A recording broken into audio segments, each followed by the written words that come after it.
সমুদ্রের গভীর নিম্নচাপটি শনিবার 25শে মে সন্ধ্যায় ঘূর্ণিঝড় রেমালে পরিণত হয়েছে। এটি আরও ঘনীভূত হয়ে উত্তর দিকে এগিয়ে আসছে। রোববার 26শে মে ভোর থেকে ঘূর্ণিঝড় রেমাল আঘাত হানতে শুরু করবে। সন্ধ্যার মধ্যে উপকূল অতিক্রম করতে পারে। ঘূর্ণিঝড়ের কারণে 8 থেকে 10 ফুট জলোচ্ছ্বাস হতে পারে। রোববার ভোরে 10 নম্বর মহাবিপদ সংকেত দেওয়ার প্রস্তুতি চলছে। এদিকে আবহাওয়ার বিশেষ বিজ্ঞপ্তিতে জানানো হয়, ঘূর্ণিঝড় কেন্দ্রের 54 কিলোমিটারের মধ্যে বাতাসের একটানা সর্বোচ্চ গতিবেগ ঘন্টায় 62 কিলোমিটার, যা দমকা অথবা ঝোড়ো হাওয়া আকারে 88 কিলোমিটার পর্যন্ত বৃদ্ধি পাচ্ছে। ঘূর্ণিঝড় কেন্দ্রের নিকটবর্তী এলাকায় সাগর খুবই উত্তাল রয়েছে।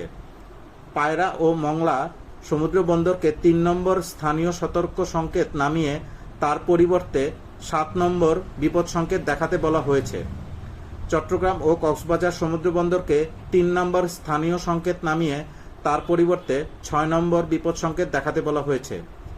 ঘূর্ণিঝড়ের প্রভাবে উপকূলীয় জেলা সাতক্ষীরা, খুলনা, বাগেরহাট, পিরোজপুর, ঝালকাঠি, বরগুনা, বরিশাল, ভোলা, পটুয়াখালী, নোয়াখালী, লক্ষ্মীপুর, ফেনী, কুমিল্লা, চট্টগ্রাম, কক্সবাজার এবং তাদের অদূরবর্তী দ্বীপ ও চরসমূহের নিম্নাঞ্চল স্বাভাবিক জোয়ারের চেয়ে 3 থেকে 5 ফুট অধিক উচ্চতার বায়ুতাড়িত জলোচ্ছ্বাসে প্লাবিত হতে পারে।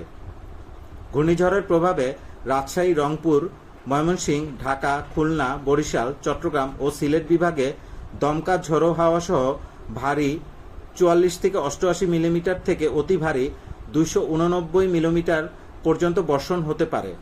উত্তর বঙ্গোপসাগর ও গভীরের সাগরে অবস্থানরত মাছ ধরার নৌকা ও ট্রলারসমূহকে পরবর্তী নির্দেশ না দেওয়া পর্যন্ত নিরাপদ আশ্রয়ে থাকতে বলা হলো। Mirza Anas, Sangbadshoili news desk.